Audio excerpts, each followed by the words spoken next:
नमस्ते सभी को, मैं हूँ सृष्टि और आज हम भगवत गीता चैप्टर 3 यानी कि कर्म योग के श्लोक 20 को कवर करने वाले हैं।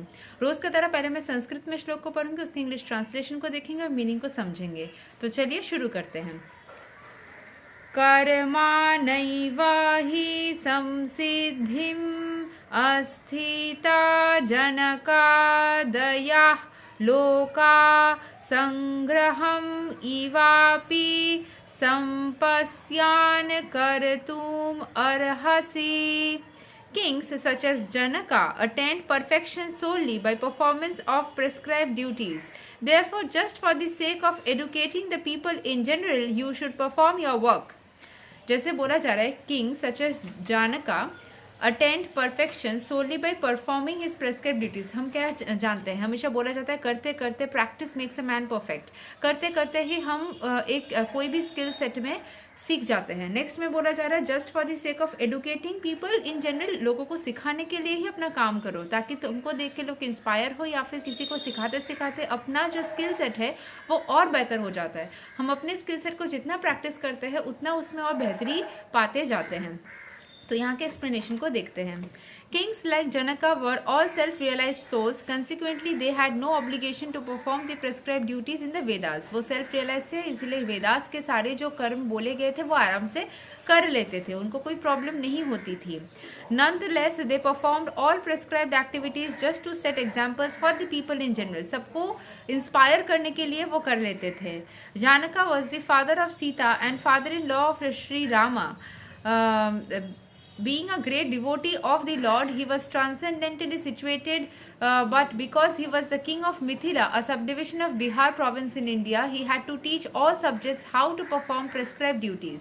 क्योंकि वो ईश्वर को मानते थे तो वो खुद तो स्पिरिचुअल थे ही, लेकिन लोगों को सिखाना भी ज़रूरी था क्योंकि वो राजा थे। तो इसीलिए वो दायित्व लेके वो ईश्वर की भावना में कैसे चलना है खुद चल के दिखाते थे ताकि लोग उनको देख के इंस्पायर हो जाए। Lord Krishna and Arjuna, the Lord's eternal friend, had no need to fight in the battle of Kurukshetra, but they fought to teach people in general that violence is also necessary in situation when good arguments fail. जब अच्छी बातों में समझ में ना आए तब अच्छाई को रखने के लिए कभी कभी वायलेंस की या लड़ाई की ज़रूरत होती है। वो सिचुएशन को समझ के हमें उस तरीके से चलना होगा। जैसे कि आप स्वॉर्ड उठा रहे हो किसी को मारने के लिए, वो इनोसेंट है कि वो दोषी है वो समझ के। ऐसे तो दोषी आप नहीं, मतलब we are not the people to decide who is good और बैड, लेकिन हाँ दिख तो जाता ही है ना कि क्या अच्छा हो रहा है क्या बुरा हो रहा है, तो अकॉर्डिंगली यू कैन डिसाइड। कभी अच्छी बातों में ना समझ में आए तो थोड़ा सा रफ एंड टफ बनना ज़रूरी होता है।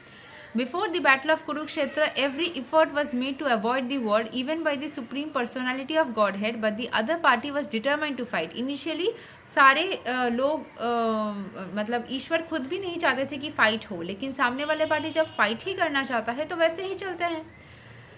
So for such a right cause there is a necessity for fighting. Although one who is situated in Krishna consciousness may not have any interest in the world, he still works to teach the public how to live and how to act. जो ईश्वर के भावना में लीन है उसको दुनिया में क्या चल रहा है उसमें कोई फ़र्क नहीं पड़ता है, फिर भी लोगों को इंस्पायर करने के लिए, उनको राइट पाथ में लाने के लिए वो सज्ज हो जाते हैं एंड लोगों को हेल्प करते हैं, कैसे चलना है वो बताते हैं। Experienced persons in Krishna consciousness can act in such a way that others will follow, and this is explained in the following verse. कैसे कृष्ण कॉन्शियसनेस में रहने वाले लोगों को काम करना चाहिए, how to follow is written in the upcoming verses. यही तक था shloka number 20 of Bhagavad Gita chapter 3 Karma yoga. अगले वीडियो में हम कवर करेंगे श्लोक नंबर 21 को। तब तक के लिए हरे कृष्ण।